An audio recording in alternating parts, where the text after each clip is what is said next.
बड़ी खबर का रुख करते हैं। दिल्ली धमाके में गिरफ्तार आमिर को रिमांड में भेज दिया गया है।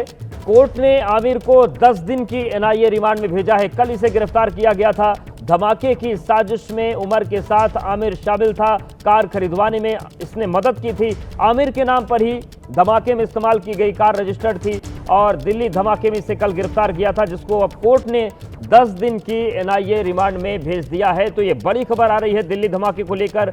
10 तारीख को जिस तरीके से लाल किले के सामने मेट्रो स्टेशन के गेट नंबर 1 के पास धमाका हुआ था, कल आमिर की गिरफ्तारी हुई थी और इस साजिशकर्ता को कल पकड़ा गया। आज कोर्ट में पेश किया गया भारी सुरक्षा के बीच और इसे अब 10 दिन की रिमांड में भेजा गया है। कोर्ट ने आमिर को 10 दिन की एनआईए रिमांड में भेज दिया है। धमाके की साजिश में उमर के साथ आमिर शामिल था। आमिर के नाम पर ही धमाके में इस्तेमाल की गई कार रजिस्टर्ड थी और दिल्ली धमाके में जिस तरीके इसकी भूमिका है, ये रिमांड महत्वपूर्ण है क्योंकि इससे पूछताछ में कई महत्वपूर्ण चीजें सामने आएंगी। कोर्ट ने आमिर को 10 दिन की एनआईए की रिमांड में भेज दिया है। तो आज इसको भारी सुरक्षा के बीच कोर्ट में पेश किया गया था। ये तस्वीरें भी हम आपको दिखा रहे हैं, तो आप देखिए। सुशील पांडे हमारे साथ जुड़ गए हैं। सुशील, जिस तरीके से आमिर को कोर्ट में पेश किया गया, किस तरीके की दलीलें वहां पर दी गई, क्या कुछ बातें कही गई, क्या कुछ चीजें निकलकर सामने आ पा रही हैं? जी देखिए, दिल्ली ब्लास्ट केस में ये एनआईए की पहली गिरफ्तारी है जिसमें आमिर को गिरफ्तार किया है एनआईए ने और दिल्ली से ये गिरफ्तारी की गई है। हालांकि भारी सुरक्षा के बीच में आमिर को एनआईए ने आज कोर्ट में पेश किया। अंजू बजाज जो डिस्ट्रिक्ट जज हैं, उन्हीं की अदालत में फिलहाल कोर्ट में पेश किया। एनआईए की तरफ से फिलहाल जो वकील हैं, उनके जो अधिकारी हैं और आमिर, यही लोग कोर्ट में मौजूद थे। उसके बाद किसी को कोर्ट में जाने की इजाजत नहीं थी। भारी सुरक्षा के बीच में आमिर को फिलहाल कोर्ट में पेश किया गया, जहां पर एनआईए को 10 दिन की कस्टडी मिली है आमिर की, यानी कि 10 दिन। अब फिलहाल जो एनआईए है वो आमिर से पूछताछ करेगी। सबसे बड़ी बात यह है कि जिस तरह से जो व्हाइट कॉलर टेरर मॉड्यूल का पर्दाफाश जांच एजेंसियों ने किया है, उसमें आमिर बेहद अहम कड़ी बताया जा रहा है। और i20 कार के जो सीसीटीवी फुटेज भी आए थे, उसमें आमिर जो है वो चाबी अपने हाथ में लेते हुए नजर आया था। और जिस तरीके से 10 दिन की रिमांड मिली है, आमिर से ये कंफर्म हुआ कि जो कार चलाने वाला था वो कौन था। इसके अलावा जो 200 डॉक्टर्स की बात सामने आ रही थी कि तमाम ऐसे डॉक्टर्स हैं जो इस पूरे आतंकवाद के गैंग का हिस्सा हो सकते हैं। बहुत कुछ परतें इन 10 दिनों में खुल सकती हैं, इनकी संभावना है।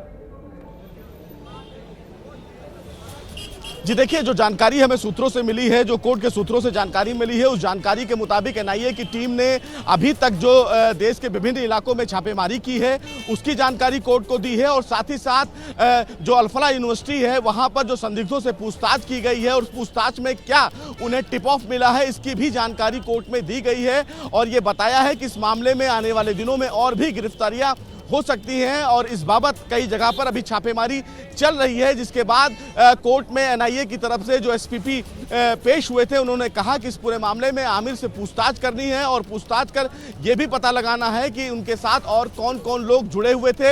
इनमें जो 3 बड़े अहम रोल में थे लोग, उसमें आदिल था, मुजम्मिल था, साइना शहीद थी। और ये तमाम जो चीजें हैं वो स्पष्ट होंगी। लेकिन सुशील, जब उसे कोर्ट में ले जाया गया तो आपने भी आमिर से सवाल पूछा था, क्या सवाल था आपका और उधर से कुछ जवाब आया क्या?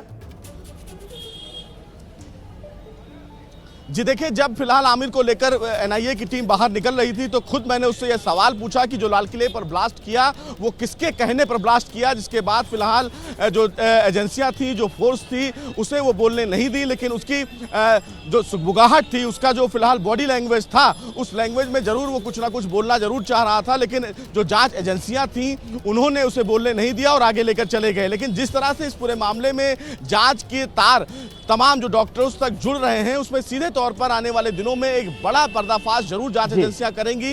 लेकिन जिस तरह से ये गिरफ्तारी फिलहाल आमिर की हुई है, उस गिरफ्तारी को एक बड़ी कामयाबी सुशील। और जो आपका सवाल जवाब था वो एक बार दर्शकों को दिखा देते हैं कि जब आमिर को कोर्ट में ले जाया गया तो जो सवाल जवाब हुआ, जो बातें हुई, वो क्या थी? पीछे है सर। अरे पीछे आमिर किसके कहने पर अटैक किया? आमिर फोटो नहीं लेना यार, फोटो छोड़ा जाएगा। तो देखिए, ये उस वक्त की तस्वीर हम आपको दिखा रहे हैं जब कोर्ट ले जाया गया आमिर को। और हमारे सहयोगी सुशील जो इस वक्त हमारे साथ जुड़े हैं, उन्होंने सवाल पूछा कि आमिर किसके कहने पर ये तुमने ब्लास्ट करवाया।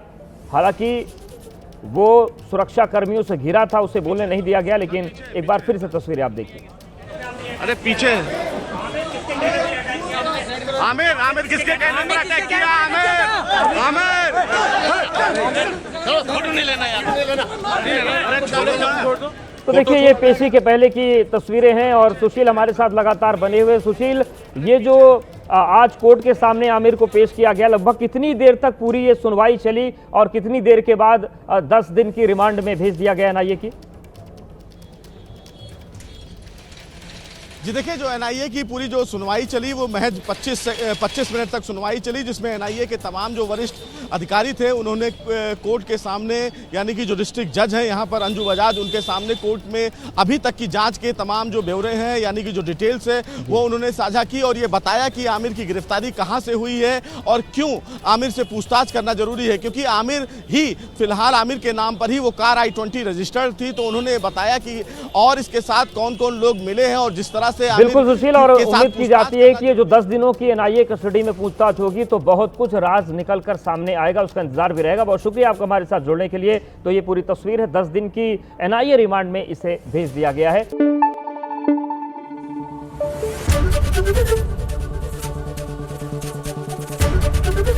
एबीपी न्यूज आपको रखे आगे।